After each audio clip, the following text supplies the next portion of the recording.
A few weeks back, I saw T2 Trainspotting.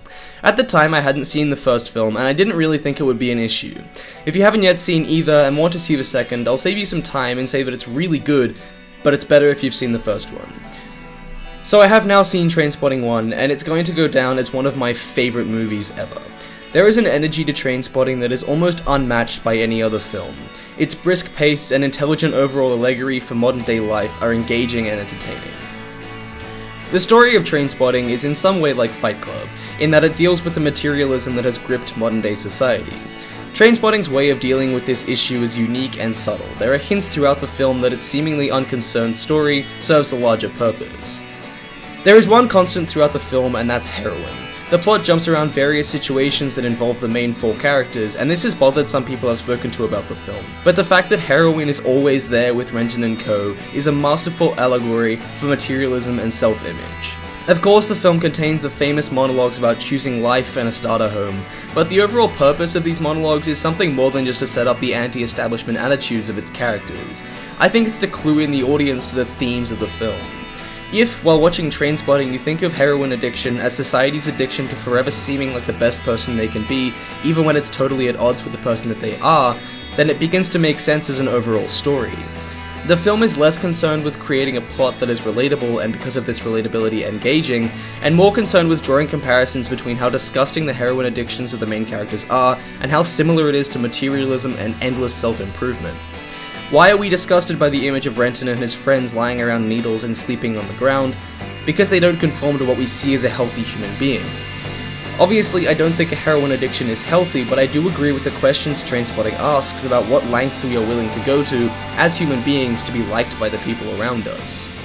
In the same way as the main characters are willing to live in awful conditions to get another hit, we are willing to totally lose ourselves and our personality to be liked, and being liked is our hit. Watch the movie with these concepts in mind and I'm sure you'll get as much out of it as I did.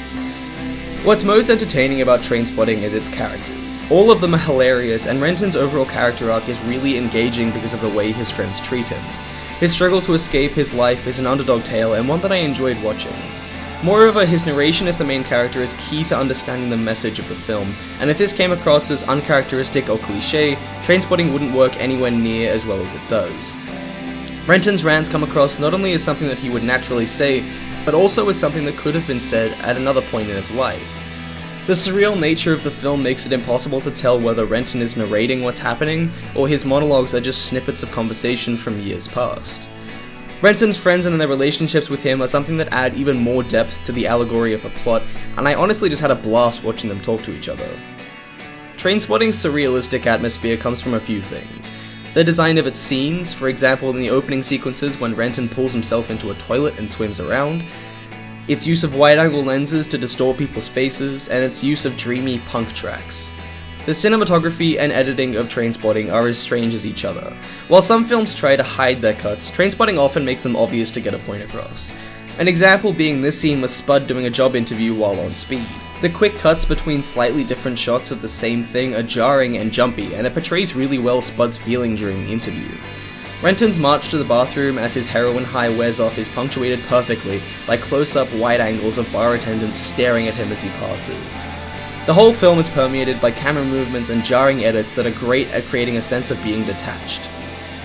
The soundtrack is also fantastic. It carries a similar theme of punk and grunge to Fight Club, but it's more upbeat, and I like that a lot of the time the lyrics of the song match the context of what's happening on screen. The dreaminess that I was talking about peaks in a 15-minute-ish sequence towards the end, where tracks seamlessly connect and there is little time without music playing.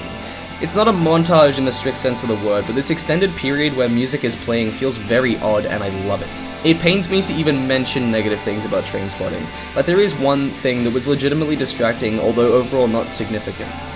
And I'm honestly afraid to mention it on the off chance that it ruins someone's experience with the movie when they otherwise wouldn't have noticed. The sound design through the film is mostly very well done, especially in the surrealist sequences when the characters are either high or coming down from a high. The only issue I have with the sound design, and this is my negative thing I was talking about, is that in fight scenes the sound becomes strangely empty. There was at one point a character who smashed a glass into someone's face, and I didn't even know the glass was broken. I thought they just threw beer in the other person's face, because there was no sound to accompany it. The fact that the rest of the sound is so well implemented is why this negative aspect won't reflect in the rating.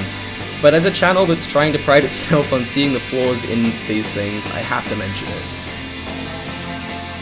Listen. This film is absolutely genius. I loved it. Trainspotting gets a 10 out of 10, and because of this, because I'm ignoring the small little negative thing and not bringing it down to a 9, I might retroactively give 7 a 10 as well. What's consistency when you're trying to do reviews, am I right? Why would, you don't need consistently, fuck that off.